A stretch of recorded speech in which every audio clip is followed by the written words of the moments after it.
So just picking up there, this locating ring is quite bent in, so obviously that would mean that the injection system is not fully sitting and it might have been leaving gaps here, so that's one possible leak.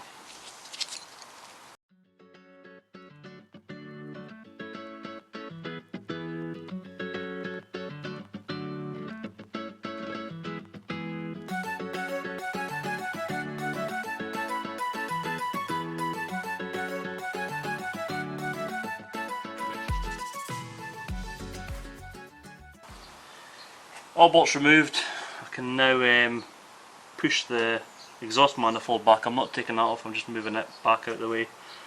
That means I can then get access into getting the exhaust manifold off, and I can also get the breather pipe off.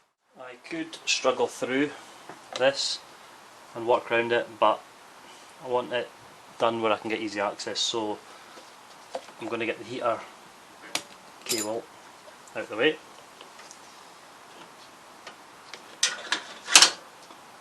And I'm also going to get the aftermarket engine steady bar out of the way so I can get into this end of the rail and I can check the hoses and things like that. Plus this thread is not great, so it's either going to need repaired or replaced.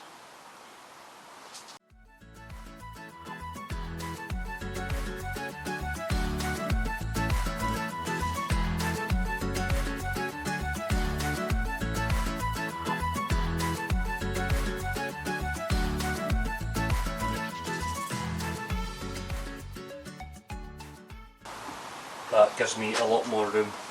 I'll go around with a little camera because I can get better access, just to show you how much more room I get, and also to show where the breather hoses are connected. So here we are, a better look in here. The manifold is loose, just needs to come off. The rail, which you've seen I had the new one there, as we can see, connects to the charcoal canister down here at the clutch housing. These three here all go to the injection unit. The top one here, the smaller one, goes to the purge valve, and the bottom one goes to the crank breather. So I'm going to get this and this off, which will then free this rail, and I can get the manifold moved back and I can get the gasket out and have a look at that.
Okay, all the breather hoses are off. The bolt that holds it onto the cylinder head is off. It just should come loose.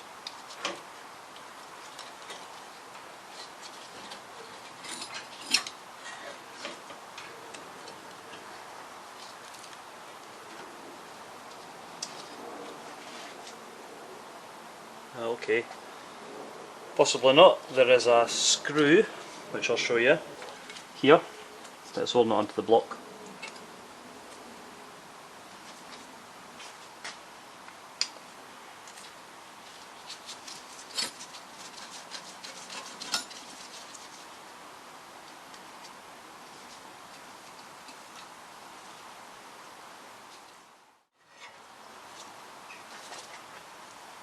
So, to be honest, there's nothing obvious looking at it, apart from it being rusty and looking terrible.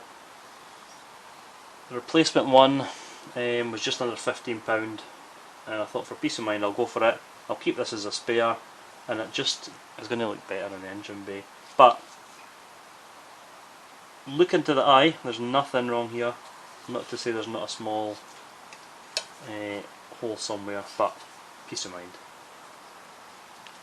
That should give me some space to now get the exhaust manifold pushed back and the gasket off, and we can have a look at the gasket.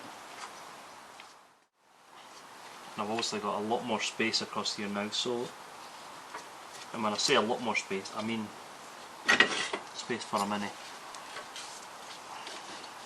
So, set that down out of the way.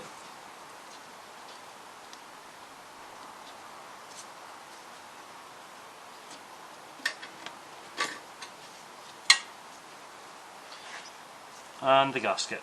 Now the gasket was replaced probably a few years ago, not too many miles ago. So I wasn't expecting anything drastic, but having a quick look again by eye, there's nothing too obvious, although, I don't know how well that comes up on camera, you can see there's been some leakage out here, and there's also been leakage around here. So that I think was about £7 for a new one, so again, peace of mind while I'm in here. So coming in with a little camera here, we can see a better look at the surface on the cylinder head, and it looks quite good. It'll get cleaned up, I'll do that just now before I put the new gasket back on.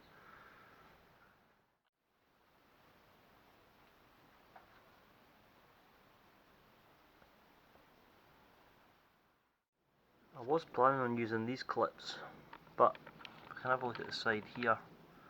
It's not given as good a seal as I was hoping for. So what I've done is I've put Jubilee ones on.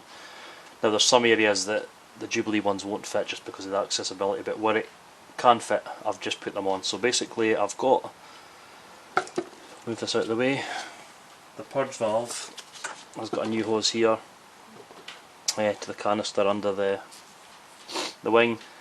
It's got a new hose here that goes into the new vacuum rail, and the other part of the vacuum rail down here is going into the crankcase breather.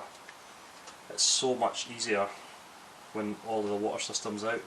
So I'll sit behind the camera at the moment, I've got a few things to do with that. So you'll see I've got all the water system plumbed back in, new Jubilee clips, quite happy with this side now. I've got a few things I need to focus on the injection unit before putting it back on, seals and things like that, so it makes sense to do that on the bench.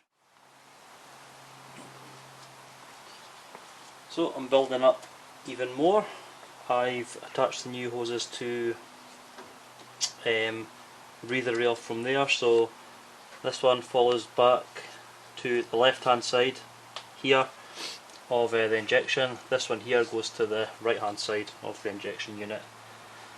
This part here joins onto here, but I'm going to do that once I've got once I've got everything I need in here. Okay, the bit that was giving me a lot of hassle, the breather canister for the clutch housing, basically in here, the front one's okay, but the back one was a real nightmare getting to. I've managed just to get in with a few scraped knuckles and removing the ECU to get in, get it bolted on. It's now new, it's now got a gasket on it where it didn't before, and I've now got a new hose here attaching from here up to the end here of the breather rail, so I'm really happy I got that done, because otherwise I was going to have to take the master cylinder off, which I will be doing in the future because it needs a new tank here and I've got one there, but one step at a time. So yeah, this bit is now done, and I'm delighted. It's saved me hours of work just getting in doing that. The next bit I'm going to focus on is this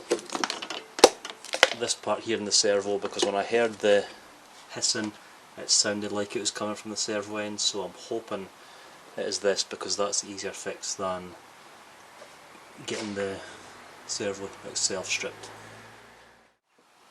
This vacuum pipe here that goes into the servo at this end and the inlet manifold on the other end. Now I've looked and these are discontinued, they're no longer available, and I can't seem to find a replacement. So like a lot of things on the single point injection Mini, it's frustrating because had they had a replacement I would have just replaced it with the rest of them. They don't. This is a one-way valve to stop the air coming back in. So yeah, this comes off and it's got a seal underneath, so I'm going to take it off, check all that, and then have a check of this seal in here. Now this is a push fit, so it should just wiggle loose. It's not too tight at all. So we can see this rubber seal in here. I've got a replacement. Doesn't look too bad, that one, but it cost about £3, so I've got it.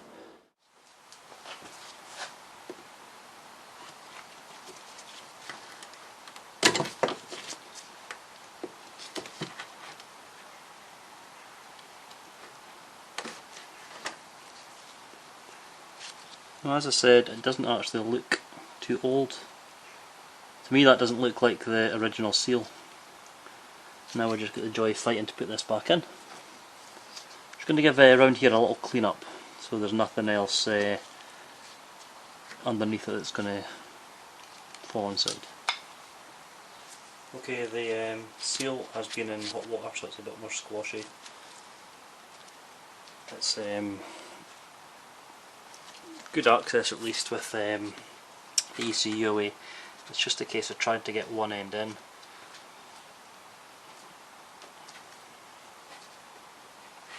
Keeping it in. And then just using a tool to try and get the rest in. It can be fiddly.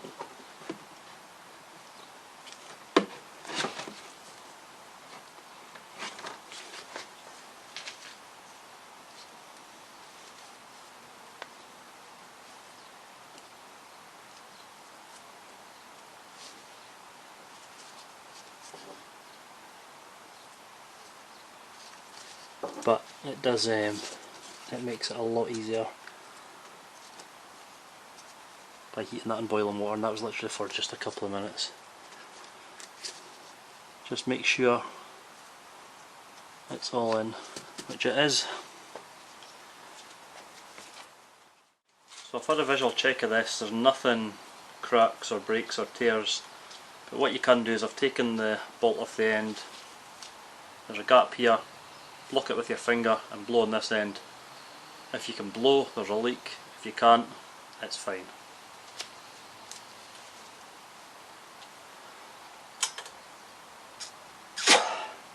It's fine. Really happy with that. Job done. I'm going to connect this end up to here, not forgetting the two washers that go on. I'm going to go away, get the rest of it all attached. I'll end that one there. Basically everything went back together. I wasn't going to show it on camera, it's the same as when it came off. He now has a completely refreshed breather system which will keep him going for years and hopefully give him a more better performance. So as always, thanks for watching, take care, and I'll see you in the next video. Cheers!